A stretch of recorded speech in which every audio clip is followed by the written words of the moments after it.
hemos estado aprendiendo bastante de esto. ¿Sí? ¿Todo bien? Okay. Bueno, entonces, muy bien, entonces, si les parece, vamos a iniciar en lo que llegan nuestras, bueno, Carla y las otras personas. Quisiera comenzar de esta manera, acercarnos al documento de esta manera.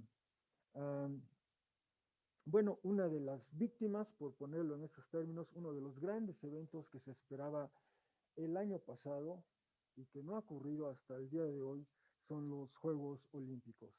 La sede el año pasado era la ciudad de Tokio, y de hecho todavía lo es.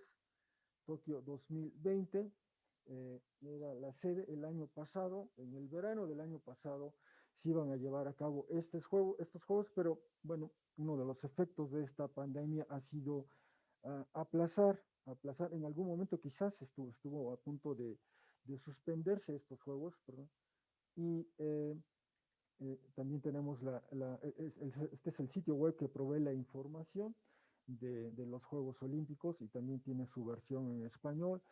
Y desde luego siguen informando, siguen documentando sobre los varios eventos que preceden a la celebración de estos Juegos, que repito, era uno de los eventos que se esperaba iban a ocurrir el año pasado. No fue así, la pandemia ha forzado a su postergación, y de hecho se han reprogramado, y por ejemplo es un aspecto del calendario, tentativamente el 23 de julio está programada la ceremonia de apertura. La ceremonia de apertura ocurriría el 23 de julio, y la ceremonia de clausura ocurriría el 8 de agosto. El 8 de agosto. Me parece que son unos juegos cortos, no sé si se ha abreviado el tiempo, pero tentativamente ese es el programa. Y digo tentativamente porque desde luego Japón está todavía inmerso en este desafío, en esta respuesta suya hacia la pandemia. Y de hecho, en el mismo sitio web me llamó la atención. Voy a regresar tantito. Esa es la página del sitio web. La página principal, digamos, está en inglés y la otra sería en japonés. Y cuando uno busca en español, hay en la barra de menús hay un elemento que está ausente. Por ejemplo, si observan bien, al final de ese menú, la última opción en la barra de menú principal dice Tickets, en su extrema derecha casi, y en la versión en español está ausente esa opción. Eso me llamó la atención, y en efecto, ese es un tema que se está moviendo constantemente en estos juegos. De hecho, repito, uno entra a la opción Tickets en inglés, y esta es la información que tiene al momento, y dice, entre otras cosas, lo siguiente. Dice, en la junta de las 5 partes responsables, digamos, en el comité responsable de estos Juegos Olímpicos, esta junta que se llevó a cabo el pasado 20 de marzo, se acordó una política sobre el ingreso de espectadores extranjeros a Japón.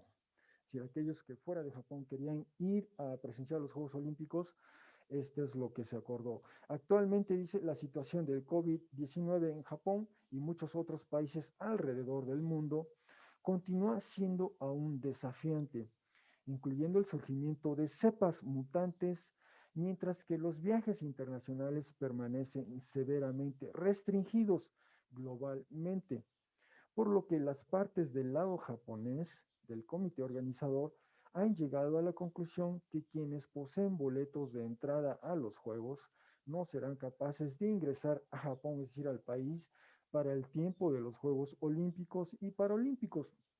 La política de administración y proceso de esos boletos de entrada que fueron comprados en varios territorios, incluyendo un reembolso, será anunciada y procesada por ellos. En otras palabras, lamentablemente, aquellos que llegaron a comprar su boleto para ir a los Juegos Olímpicos en Tokio no van a poder ser admitidos primero al país, y por lo tanto ingresar a presenciar los Juegos. No, este año es inusual. Bueno, desde el año pasado es inusual para este evento. Así que tengo entendido que solo los residentes hasta el momento podrán ir y apreciar algunos de los eventos, y el resto de nosotros quizá nos tenemos que conformar por seguirlos, ya sea por la internet, televisión o los diversos medios, ¿no? Pero nadie más le va a ser posible, o le van a permitir asistir a los Juegos Olímpicos.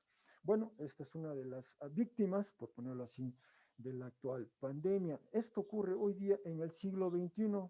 Bueno, ¿qué pasó en el siglo I después de Cristo? Este es el documento que estamos leyendo. Recuerden, este documento pertenece a esa época, al Imperio Romano, primer siglo donde quien imponía condiciones en aquella parte del mundo, lo que es equivalente hoy a Europa, Oriente Medio y norte de África, era el Imperio Romano. Así lucía el Imperio Romano, más o menos, y se dividía en provincias todo el territorio para su mejor administración. Esta es la serie de emperadores a lo largo del primer siglo, y este documento que estamos explorando, estudiando, en principio el emperador era Claudio y después le sucede Nerón. Digamos, mediados de la década de los 50 del primer siglo después de Cristo, cuando Claudio todavía era emperador y después le sucede Nerón. Ese es el tiempo de este documento que estamos leyendo. Y en ese tiempo, desde luego, ahí alcanzan a ver la flecha roja que apunta a donde se encontraba la ciudad de Corinto, en esa provincia romana llamada de Acaya, hoy Grecia, hoy es el país de Grecia. Bueno, uh, es una aproximación de ese mapa y quizá alcancemos a ver, voy a acercarme aquí a la pantalla, Corinto, y ven cómo se estrecha el territorio. Ese estrechamiento era el istmo, digamos, de Corinto, el istmo de Corinto, y en ese estrechamiento de en ese istmo, en uno de los puertos de uno de los extremos, era la sede justamente de unos juegos, equivalente a los Juegos Olímpicos, que de hecho existían los Juegos Olímpicos en aquella época, y estos eran los Juegos Ístmicos, y se celebraban cada 2 años. Por un tiempo igual estuvieron suspendidos, que ya vimos, se pueden suspender los Juegos. Pasó en el año 2020, se aplazaron.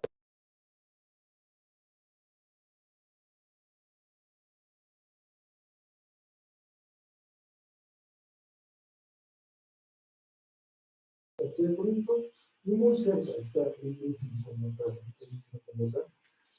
Y se está situado en el mismo y posee dos puertos, de los que uno mira a Asia y el otro a Italia.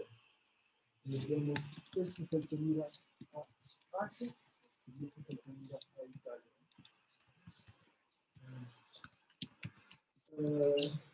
De ese modo facilita el cambio de mercancías entre estas dos regiones tan distantes una de otras, y desde hacia el final esta situación se mantuvo posteriormente de manera ininterrumpida, y más tarde todavía se acrecentaron las ventajas de los corintios. Allí se celebraron los Juegos Ístmicos, que atrajeron a muchísimos. Esta es una cita de inicios del primer siglo después de Cristo. Hubo una pausa en esos Juegos y en el año 50 se retiran. Y por ejemplo, si hoy en el siglo XXI alguien tiene su boleto y vive fuera de Japón, no le van a dejar entrar a los Juegos. Bueno, en el primer siglo, bueno, solo hago este país, los Juegos Olímpicos se llevaron a cabo cerca de Corinto, en honor de Poseidón, esta deidad del panteón griego, deidad de los mares, terremotos, y todos. Estaba Zeus, se decía la deidad de los cielos, estaba Poseidón, su jurisdicción eran los mares, digamos, y estaba, ¿perdón? Sí, pues bueno, su jurisdicción era el mundo, el inframundo, por así decirlo, eran, digamos, las principales deidades. Pero decía, si este siglo XXI, quizá incluso una persona caudalada, no puede ingresar a Japón, porque esa es la decisión que tomaron. Bueno, en el primer siglo, quien sí pudo ir a los Juegos fue el emperador.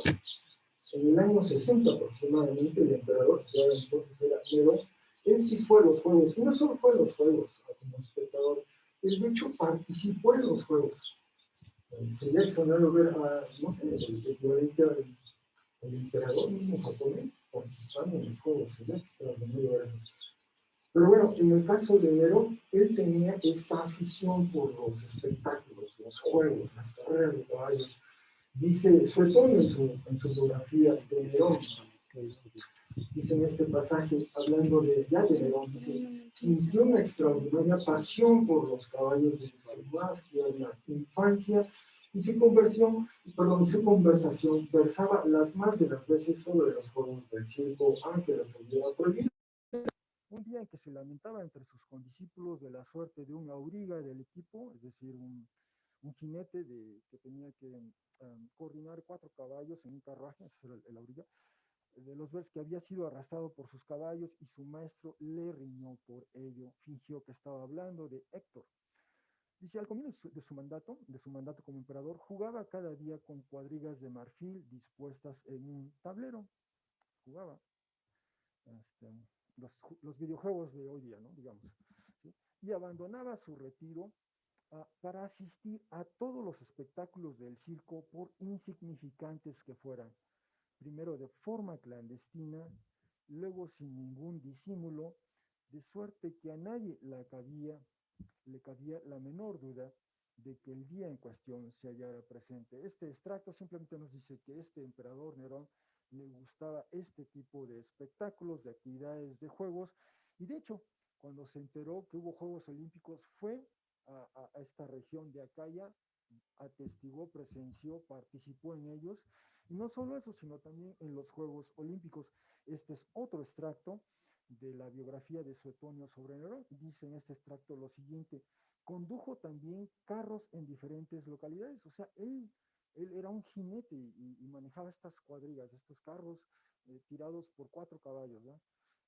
Entonces, incluso participó, nos dice, en los Juegos Olímpicos, guiando uno tirado por 10 caballos. Eso va a ser impresionante, ¿no? 10 caballos, a pesar de haber criticado al rey Mitridates por este mismo motivo en uno de sus poemas. Por lo demás, fue derribado del carro y vuelto a colocar en él, pero incapaz de mantenerse firme. Debe ser una proeza, ¿verdad? Manejar un carro con 10 caballos. Incapaz de mantenerse firme, tuvo que desistir antes de que hubiera finalizado la carrera. No concluyó, pero eso no es ningún problema para el emperador, ¿verdad? Lo que no le impidió recibir la corona. ¿Verdad?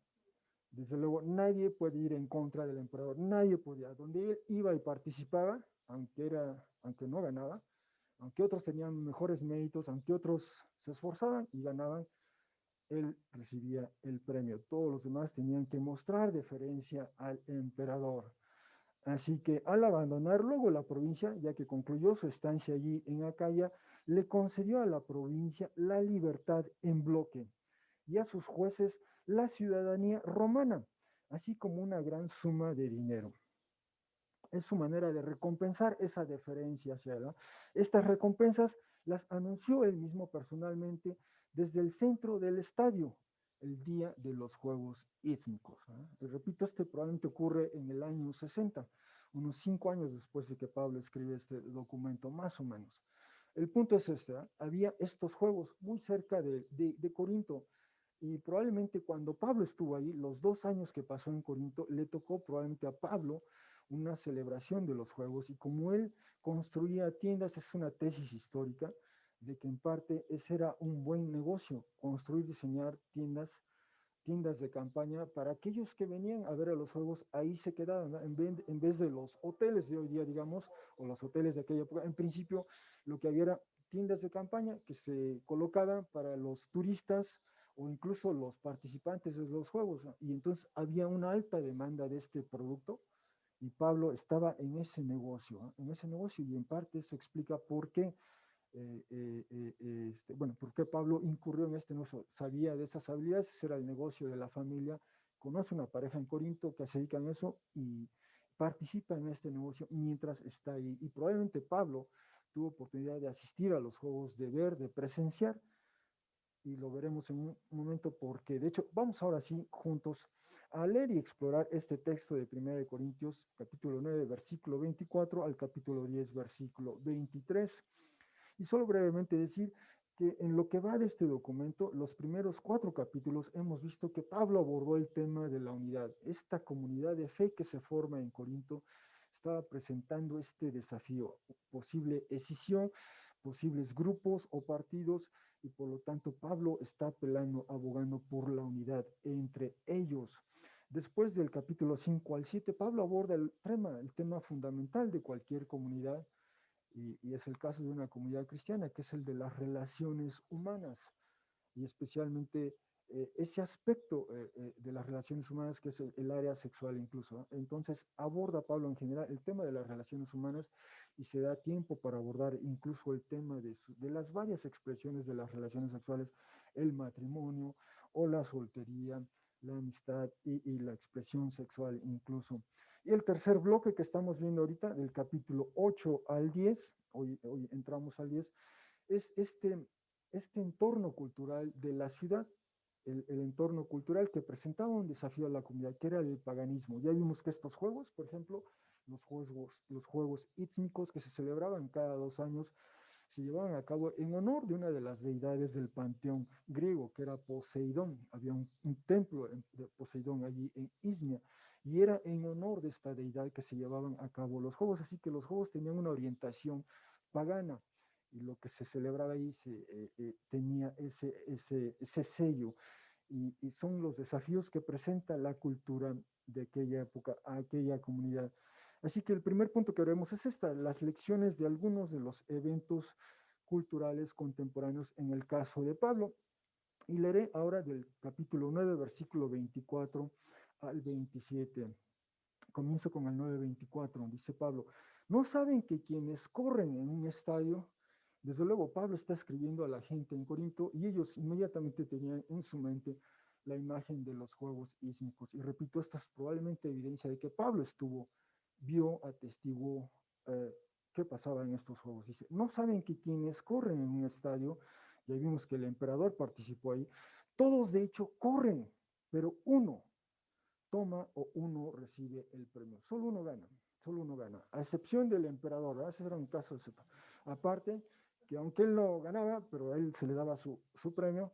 Bueno, aquí Pablo está hablando de los eventos normales, ¿verdad? Donde sí, gana solo uno. De este modo, dice Pablo, corran, de modo que se hagan con el premio. 9:25, pero toda persona que compite por un premio, en todos, el texto en griego no dice qué, el texto en griego elide, es decir, hay esta laguna textual, y entonces hay que proveer como traductor esa elipsis. En todos, uno puede decir, en todos los impulsos, en todos los deseos, en todas las emociones, el atleta o la persona que corre ejercita el dominio propio. Entonces, como ahora ese era el régimen de un atleta, tenía que ejercer dominio propio. Su entrenamiento, su régimen, quizá muy estricto, severo en algunos de ellos, era, entre otras cosas, controlar esos impulsos, esos deseos, esas emociones. Hay una disciplina, hay un régimen a observar si se quiere competir y ganar incluso el premio. Esa es la lección que Pablo está destacando aquí. Por tanto, dice, aquellos atletas, de hecho, de modo que una corona perecedera reciben. En efecto, recibían una corona hecha de pino o de apio.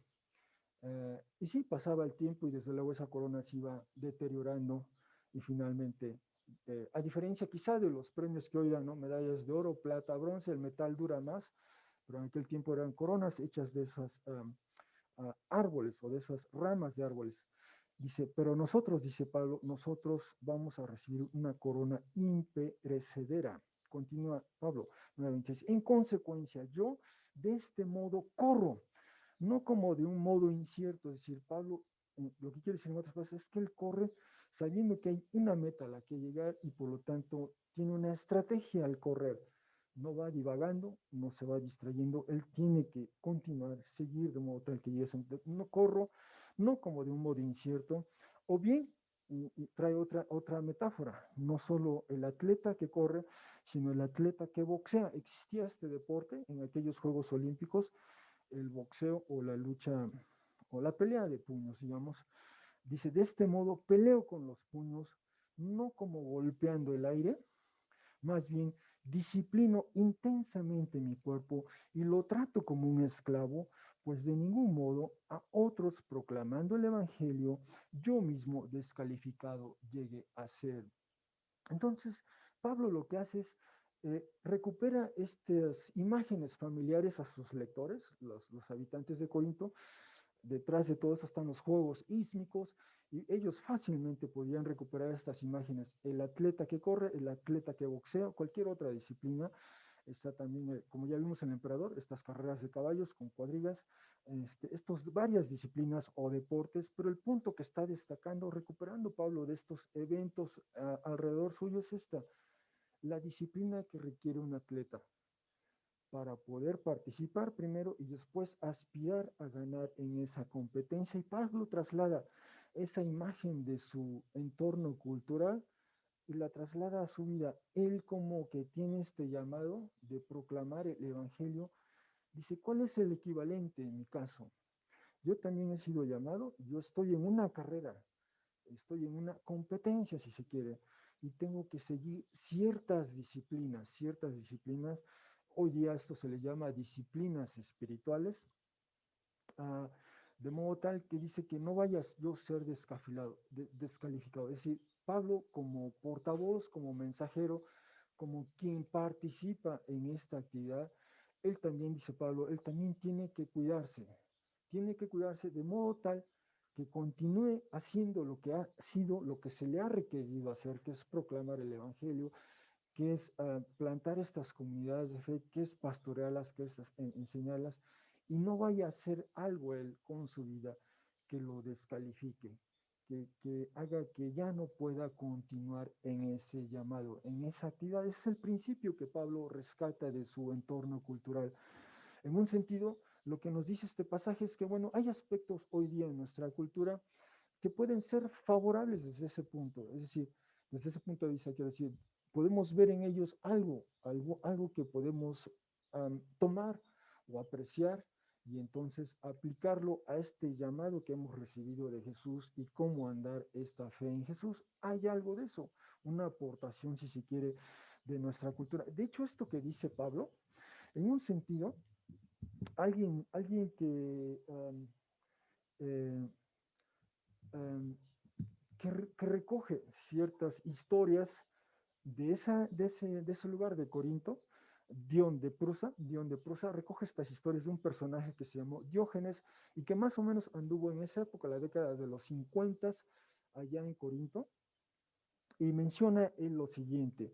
Estos son un par de extractos, solo para ubicarnos. Dion de Prusa escribe en sus discursos este episodio sobre Diógenes, una persona que anduvo en Corinto, la Corinto en la que Pablo también estuvo.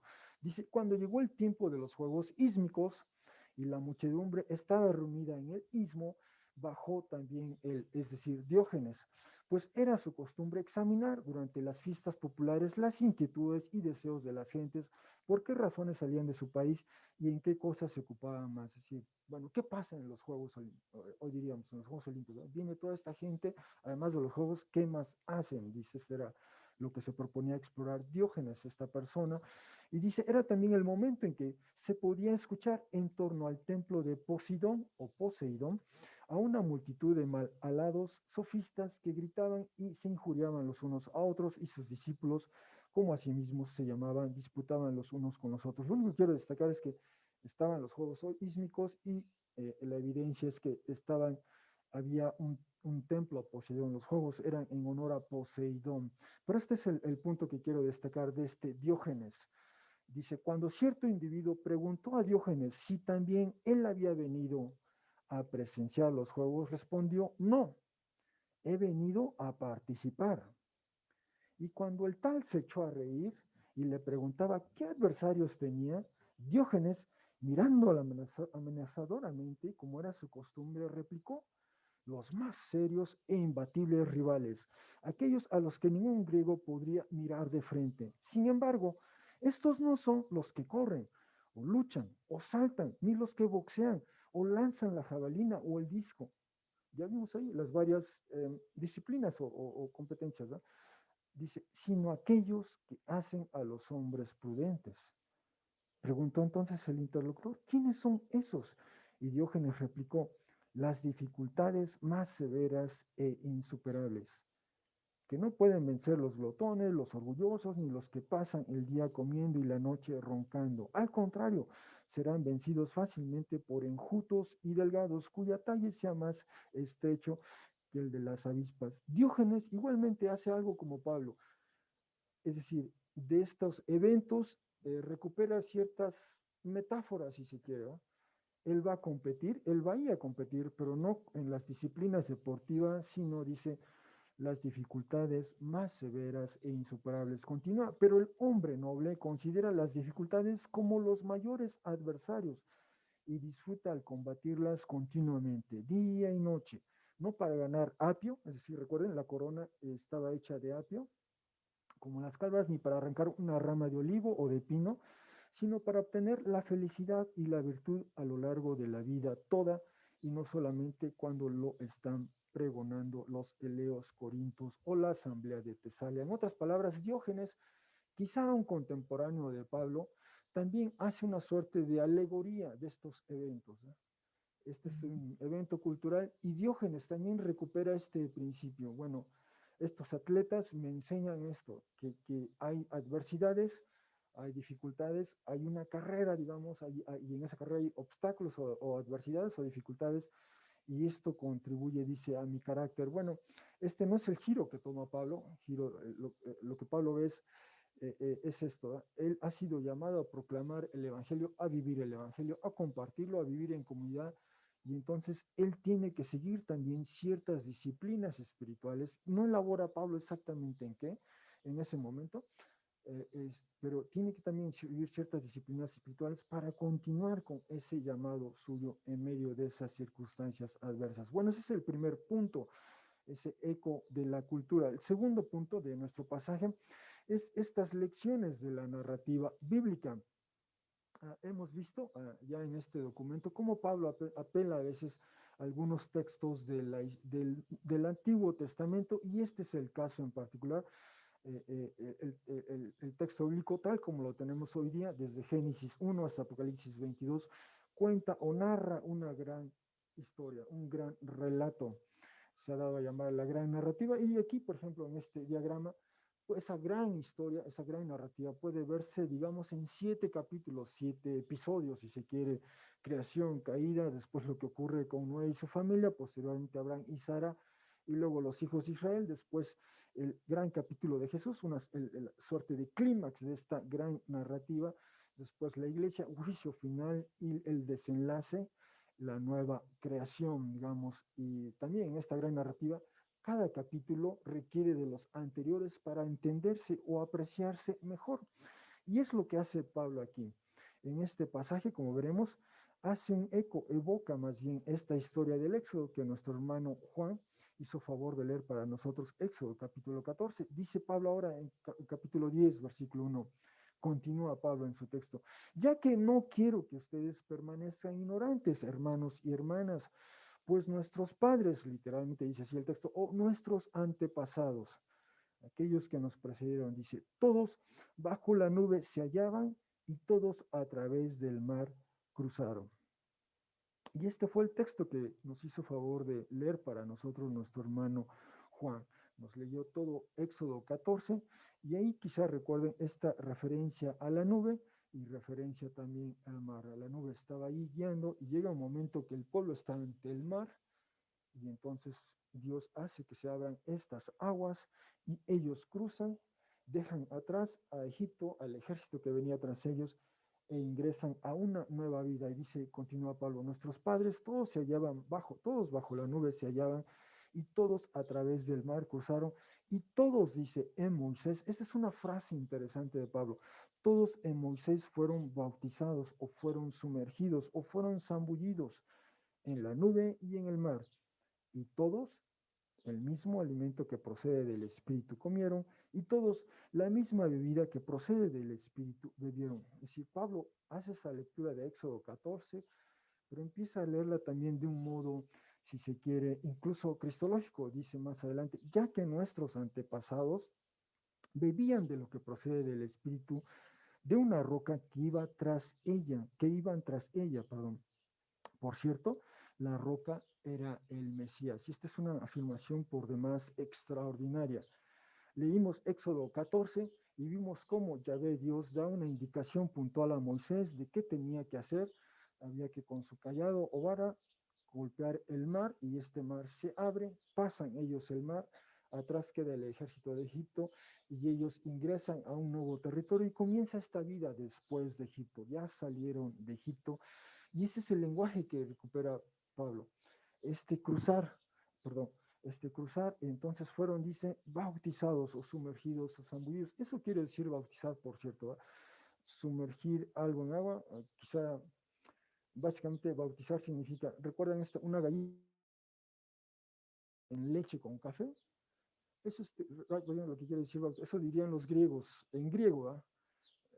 Remojar esa galleta en leche con café, bueno, eso para un griego, eso lo diría, pues eso es bautizar, ¿no? Eso es lo que quieren comunicar. Entonces todos, como cruzaron todo el pueblo de Israel con Moisés liderándolos, cruzan, y eso es lo que dice Pablo, fueron bautizados, sumergidos y después emergen. Pero le da este giro, Pablo, le da un giro, de hecho, cristológico. En el Antiguo Testamento, dice, la roca era el Mesías. En el Antiguo Testamento, por ejemplo, en Salmo 19:15 o en Isaías 39, 30, 29, entre otros pasajes, a quien se le considera la roca del pueblo de Israel es Yahvé Dios. Ese es, de hecho, uno de los símbolos, uno de los títulos, una manera, mi roca. Varias veces en los Salmos, repito, el Salmo 95, 19, 14, por ejemplo, diría eso, ¿eh? Habla de Yahvé Dios, a Yahvé como mi roca. Y lo mismo, Isaías 30 habla de Yahvé Dios como la roca, y especialmente el 30, 29 dice, Yahvé Dios es la roca de Israel. Ese es un título, si me permiten decirlo así, una descripción, un adjetivo, un mote que se le da a Yahvé Dios. Asociaban a Yahvé Dios como la roca, y Pablo ahora transfiere ese título, esa descripción, ya no a Yahvé Dios, sino al Mesías, es decir, a Jesús, ¿no? Es una transferencia, hace esa lectura cristológica, si se quiere, Pablo. Recupera, lee el Antiguo Testamento, pero Pablo está muy consciente también de que algo ha pasado con Jesús, y entonces a través de Jesús es que está leyendo el Antiguo Testamento, y por eso dice, el mismo alimento que procede del Espíritu comieron, la misma bebida que procede del Espíritu bebieron, ah, y dice que de una roca iban tras ella. Por cierto, la roca era el Mesías. Pablo hace esa lectura cristológica. Se tiene en cuenta el evento como tal, pero además lee ese evento a la luz de Jesús o del Mesías. Y ese es un principio para nosotros como lectores del Antiguo Testamento también muy importante. ¿Cómo leer el Antiguo Testamento? Primero hay que leer esos eventos como tal que ocurrieron, pero un segundo paso es también verlos a la luz de este evento extraordinario o mayor, que es el evento de Jesús, el evento del Mesías, y cómo ese evento eh, nos permite, nos da una suerte de marco de referencia para apreciar mejor ese otro evento histórico del pasado. Ese es un principio que se ve en varios documentos de Pablo y de otros autores del Nuevo Testamento, incluyendo los evangelios, que decían, como el profeta Isaías dijo, o como tal otra profeta dijo. Ese es un principio de lectura que establecieron los autores del Nuevo Testamento. Bueno, ese es el primer punto del éxodo a la salida, o la salida de Egipto.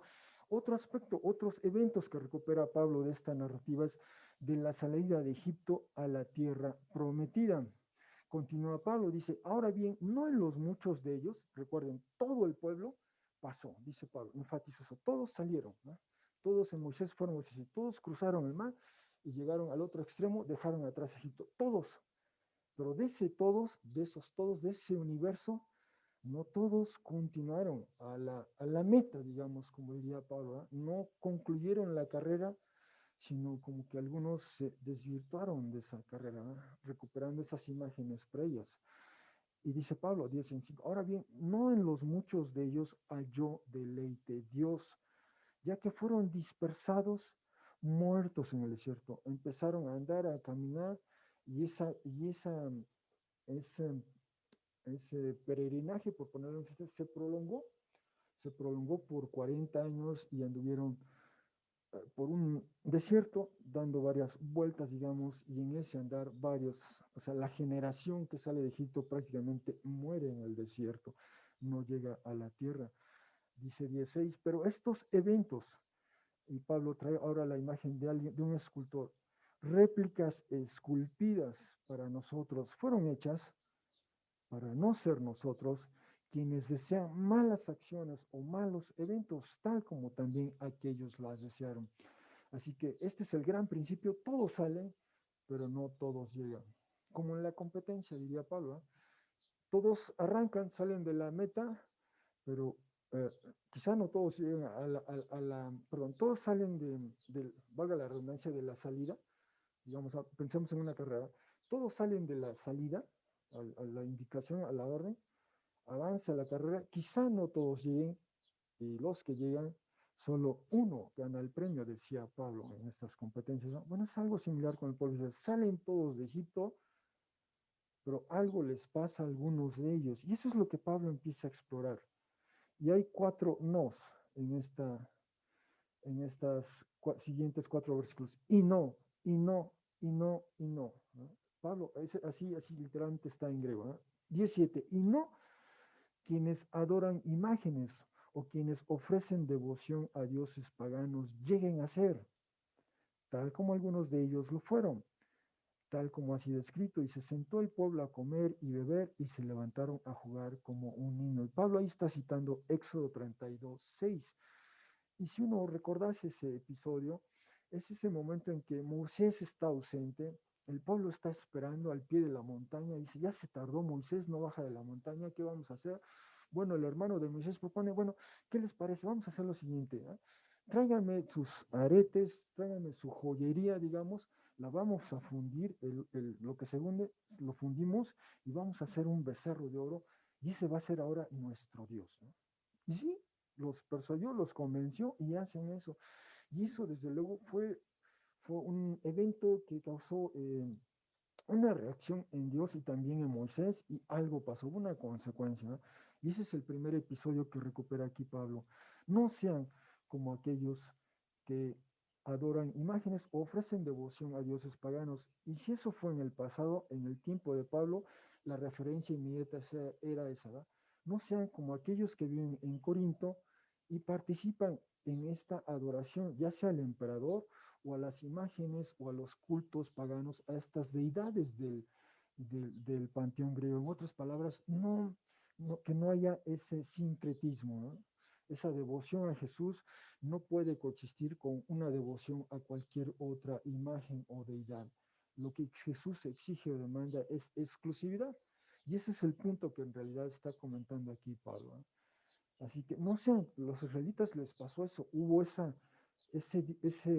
falta de lealtad hacia Yahvé Dios. En vez de esa devoción exclusiva a Yahvé, algunos optaron por también adorar otros dioses, los dioses locales. Y ese fue un primer episodio, ese becerro, pero después cuando se instalan en la tierra de Canaán, hay esa convivencia con otros dioses y algunos de ellos fueron tras ellos. Ese es un primer episodio. Segundo, dice en 10:8 Pablo, y no, otra vez, no sean, no quienes participen en una relación sexual inapropiada lleguen a ser. Este tema lo vimos a gran detalle en el capítulo 5. ¿A qué se refiere Pablo con una relación sexual inapropiada? Vimos varias instancias de este término porneia que utiliza Pablo, y aquí dice, tal como algunos de ellos participaron en una relación sexual inapropiada y cayeron en un día 23,000. Y de nueva cuenta aquí el episodio es este que cuenta Números 25, está el pueblo de Israel en un lugar y hay esta convivencia entre el pueblo de Israel y digamos, la población local. Ahí y hay esta convivencia incluso en términos sexuales, y eso también genera cierto problema. Dice aquí cayeron un día 23,000, el texto dice 24,000. Uh, pero es decir, hubo implicaciones, ¿verdad? No fue en los términos en los que Dios quería. Y vimos en capítulo 5 y capítulo 6 cómo Pablo elabora esta teología del cuerpo que hace que veamos las relaciones humanas desde otra perspectiva, y en particular la relación sexual apropiada y las relaciones sexuales inapropiadas. Y ahí vimos un catálogo de varias de ellas que menciona Pablo en ese capítulo 5 y capítulo 6. Pero de nueva cuenta, Pablo recupera ese tema porque en esas festividades, en los juegos ísmicos, en esta celebración a Poseidón, además de los banquetes que había, también había esas ocasiones para estos encuentros sexuales ocasionales, si se quiere, por ponerlos en esos términos, ¿no? Y eso no es congruente con la fe en Jesús, la teología del cuerpo que ahora vimos lo que es en capítulo 7, Pablo elaboraba muy bien cuál es la relación sexual apropiada en el contexto matrimonial. 19 dice, continúa, es el otro no, y no tienten al Mesías, tal como algunos de ellos incitaron a una conducta inapropiada o tentaron y por las serpientes eran destruidos o arruinados. Y este es otro episodio que cuenta Números capítulo 21. Números capítulo 21 narra este episodio, hay este desafío a la autoridad, um, esta conducta, digamos, inapropiada, y en efecto, hay unas serpientes, de hecho, que sí lastiman al pueblo, por ponerlo en esos términos. Lo interesante aquí es que en Números, el desafío es primero a Dios y después a su agente, que en este caso era Moisés, y aquí Pablo traslada ese desafío hacia su época y dice, aquí es no tentar al Mesías, no desafiar a Jesús el Mesías, no ir en contra de él, uh, porque algunos lo hicieron, ¿no? Y ese es el riesgo también de estos, en nuestro entorno cultural nos plantea algunas opciones que se traducirían en desafiar al Mesías, en ir en contra de esas, en resistir el señorío de Jesús, si uno hace ciertas concesiones a nuestra cultura. Eso es lo que Pablo también está comunicando aquí. Y finalmente en 10:10 dice, y no murmuren, o no refunfuñen, o no se quejen, tal como algunos de ellos murmuraron o refunfuñaron o se quejaron y fueron destruidos o arruinados por el destructor. Y de nuevo cuenta aquí hay varios eventos, puede ser números 11, números 14, es decir, estos episodios en ese peregrinar en el desierto del pueblo de Dios rumbo a la tierra prometida pasan por estas circunstancias. Y de ahí que Pablo desprende esta lección, murmurar, es decir, cuestionar a Dios, el por qué andar en esas circunstancias, por qué no hay esta comida abundante, por qué no está esta agua abundante. Sí, era la queja constante. En Egipto teníamos agua para beber, en Egipto teníamos carne que comer, y aquí vamos en el desierto y la dieta era un poco restringida, era el maná, digamos, y hay esa queja, ese tiempo que el Señor está usando para formar el carácter, esa identidad como pueblo de Dios. Bueno, fue un tiempo de prueba, un tiempo difícil, y esa fue la reacción de algunos de ellos, y es lo que Pablo está invitando a sus lectores a reconsiderar.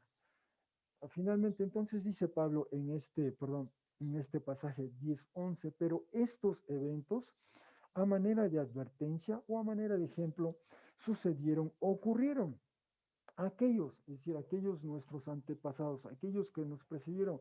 Lo que es más, fue escrito de ellos para una amonestación o para una advertencia de nosotros, para quienes literalmente dice así en griego, los fines o las metas o las conclusiones de las eras han llegado. Esa es su manera de ver el tiempo de Pablo. Estamos nosotros ya en esta etapa final, dice Pablo, en este último capítulo, si me permiten decirlo así, pero lo anterior, lo previo, fue escrito con esa intención, nos amonesta, nos advierte. Y ese es uno de los propósitos de la escritura. De ahí que se recomiende leer la escritura. La escritura, una de sus funciones es esta, amonestar, advertir, como diría segunda de Timoteo 3, dice, toda la escritura es útil para enseñar, para instruir, para redarguir o exhortar o amonestar o advertir. Es una de las funciones de la escritura entonces como ahora.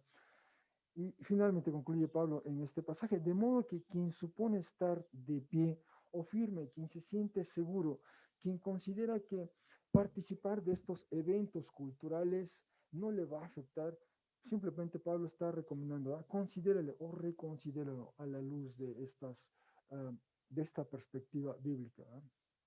¿Qué hay en juego si yo participo de esta comida ofrecida a esta deidad o de esta actividad?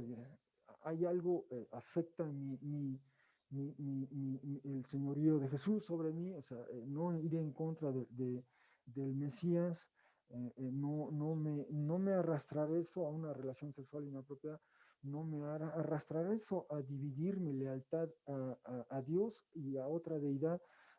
Hay que pensar, hay que revisar, hay que evaluar cada una de estas posibilidades que ofrece la cultura, decía Pablo entonces, de modo que quien cree o supone estar de pie o firme mire que no caiga. Y entonces, este es el último punto. El texto bíblico nos prepara para abordar nuestros actuales desafíos. Dice Pablo en este último versículo del capítulo, en el versículo 13 del capítulo 10, una prueba como aquellas a ustedes no ha abrumado. Es decir, como esa que vivió el pueblo, ¿ah? Andar en el desierto y finalmente se prolongó 40 años, toda una generación, digamos. Es una prueba así como ustedes no les ha abrumado. Más bien las pruebas que tenemos, dice, son propias de los humanos. No especifica Pablo exactamente qué tipo de pruebas en ese momento, pero las que hoy vivimos, decía Pablo, son propias de los humanos. No obstante, dice Pablo, aquí es una gran lección teológica, dice, digno de confianza o fidedigno o fiel es Dios. De hecho, Pablo repite esta frase que ya había escrito en el capítulo 1, versículo 9. Idéntica, es idéntica en el griego. Digno de confianza, fidedigno o fiel es Dios. En 1.9 dice que fiel es Dios quien nos llama a comunión con su Hijo, a tener comunión con su Hijo. Y aquí nos dice que fiel es Dios para que en medio de esta adversidad, que quizá para nosotros nos parezca abrumadora, que nos rebasa, que nos supera, este desafío que presenta nuestro entorno, nuestra cultura, repito, o quizá recordemos, estaba el desafío del culto al emperador, el desafío de estos juegos ísmicos y todo lo que ello conllevaba,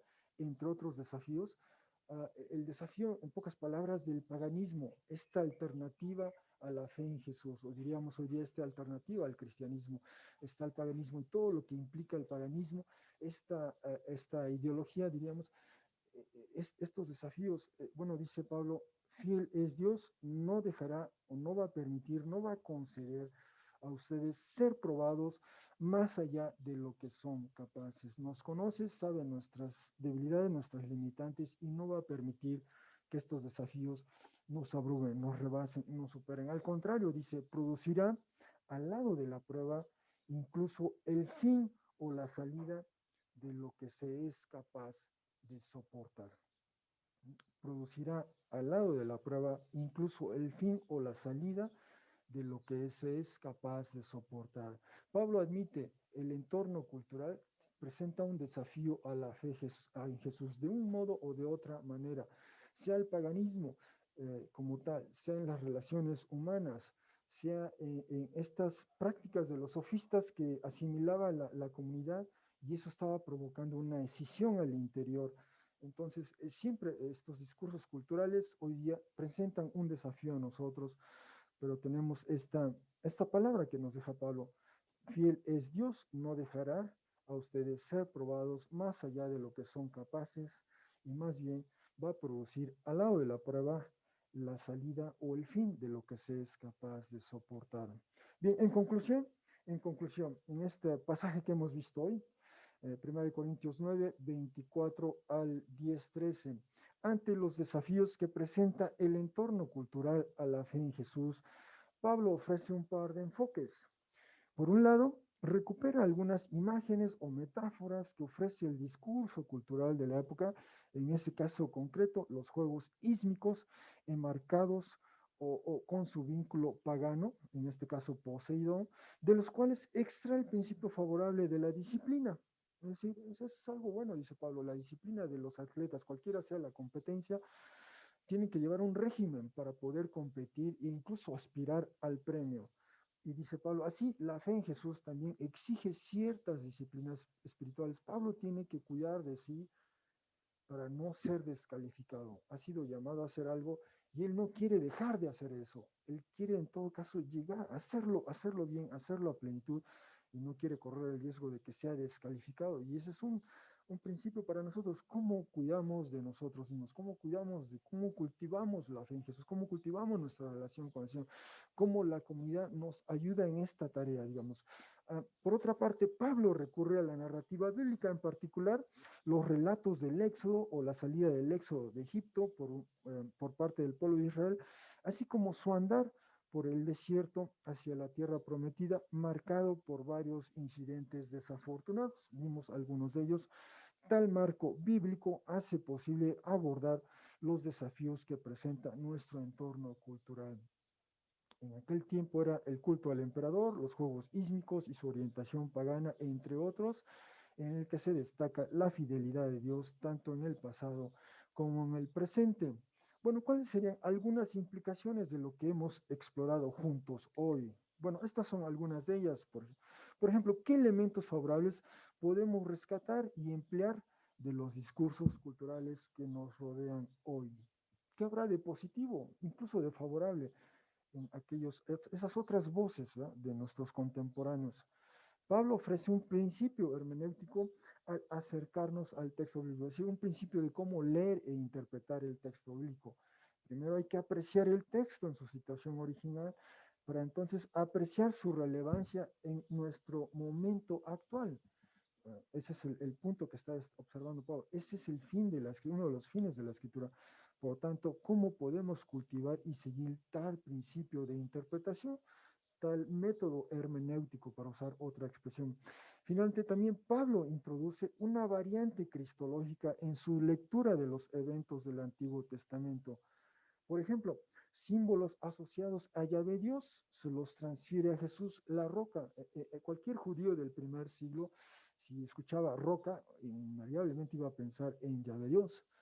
Pero Pablo introduce esa innovación y habla de roca, y ahora la roca es el Mesías, es Jesús, cuando esa solamente era un símbolo, prerrogativa de Yahvé Dios en el Antiguo Testamento, incluso en la literatura judía no canónica de aquella época. Podemos seguir explorando en el Nuevo Testamento cómo los autores de estos documentos desarrollaron tal enfoque cristológico a la escritura.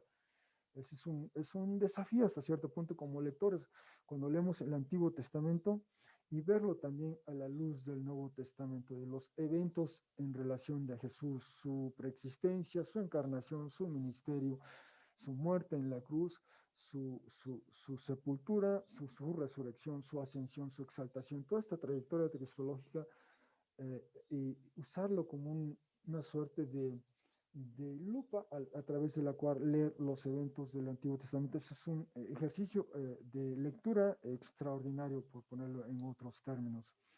Y con esto concluimos este tiempo de exposición del texto bíblico. Hemos visto este capítulo. Dios mediante, el siguiente domingo veremos la segunda mitad del capítulo 10 y concluiríamos así el capítulo 10.